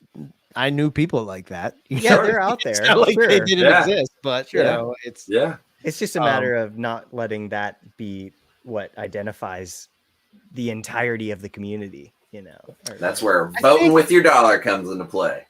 That's right. I think that this is why, you know, I forget what we were talking about yesterday or the other day, and I was sort of saying along the line, like I usually try to keep quiet on these things, but there's a certain person that we're not going to talk about, but you know, is kind of a shady type of person, and you know, gets all these accolades from people about how great he is, and I'm just like, what? And you know, meanwhile, we'll argue with each other about, you know, keeping it in this box or that box, you know, and then like, you know, oh, you shouldn't keep reptiles, you're horrible, you know, getting personal with people and all. But meanwhile, the person that gives two shits about the animal's welfare, you know, we're just sending them money, you know, and it's just like, I don't understand that thing. And this is why I like to support people that are more of the, how do I say this? Not like more of a pet keeper, right? So like the idea that you don't have to be a breeder, and I can have these elaborate setups for these animals where they're going to live these awesome lives. And like, come on, let's face it, like the average person that, you know, that maybe would want to get a reptile, you know, they may see a breeder set up and they say, well, why do I want a snake when I don't see it? It's in a rack. I never, you know what I mean? Like to me, this is sort of the conversation that I always had with my dad. He's like, you know, when you keep like this, like what enjoyment do you get out of it? You don't see the animal at all. You know, it's kind of like, what's the point, you know? Whereas like, if you have a setup and now people are starting to see that more and more, where that perpetuates that, you know, I can have a couple of these animals in an apartment, and I can have it, instead of having a fish tank, you know, I can have this little piece of Australia or South America, or, you know, whatever, you know. And I think that's a positive thing for the reptile, and to help push that 100%. Yeah, I mean, responsible keeping, evidence-based keeping, and just Being propping a good up person. people that care about the animals Yeah. and Being a good person.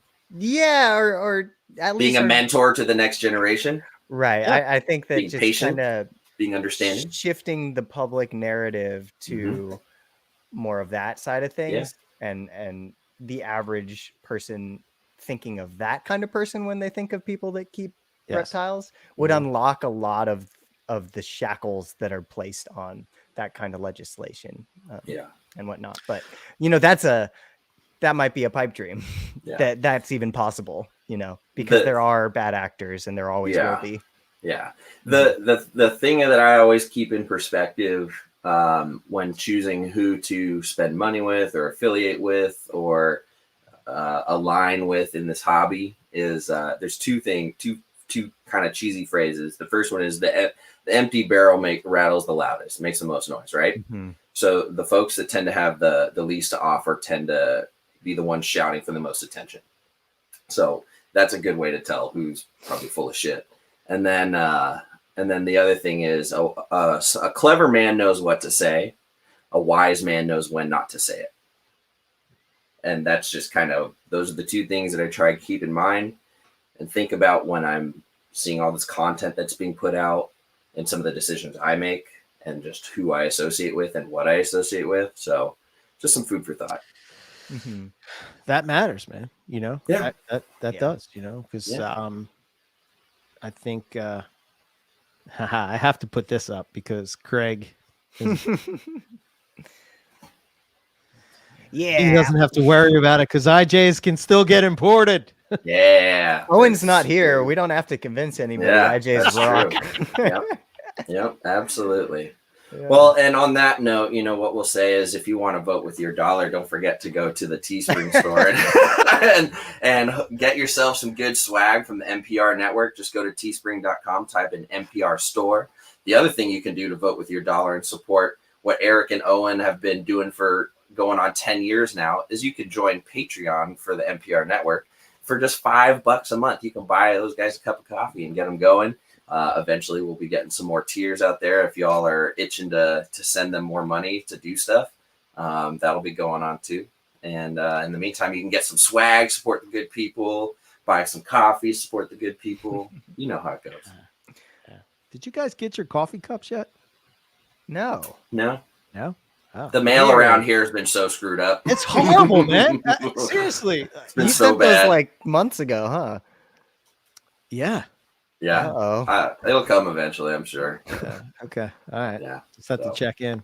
Yeah. I was checking in. Nipper didn't get his Arizona book yet. He's going into Dude, I got a Christmas present from Sweden in 9 days faster than it took for something to come from Minneapolis. I don't know what to say, man. I don't know. So another thing that's broken in the US. Yeah. Damn it. Can't even do mail right. That's why I bury my head in my snake room. So that's right. What happened to those pigeons we used to use? Oh yeah. Oops. They all died. Shot them. Sorry. All right. Well, wonderful. Yeah. Good stuff, guys. Any final thoughts you guys want to hit on? I got to go pick up a king snake and some liners and go get lunch. Ooh, yeah. I'm gonna go vote with my dollar for a sandwich. Ooh, I was thinking the same thing. I like how you guys are thinking, but it's more like dinner time here for me. So yeah, go get yourself a pre-dinner, post-lunch Philly cheesesteak. There you go. Yeah, man. Philly cheesesteak, man. Just nothing beats. Nope. At least we do something right in Philly. I mean, yeah, man. The best. For sure. Right on. Yeah. Sweet. Always fun, guys. Always fun. Awesome. Thank you to everyone who's joined in the chat, who's been listening. Thank you to everyone who's listened to this after it's been recorded and launched. It'll be up on podcast format soon. And don't forget to support the NPR network on YouTube and social media and everywhere else. Support EB Morelia, Rogue Reptiles, all that good stuff. And all the platforms we do it on. It's everywhere. You can't miss it. And Teespring swag, Patreon support. you know the drill. Like, subscribe, comment grow the YouTube channel. Help us grow the YouTube channel. If you're here listening to that, go like, comment, and subscribe. Let's get it cracking. Yeah. What he said. Yeah. All right, guys. All right. Sandwich time out. Sandwich. Adios.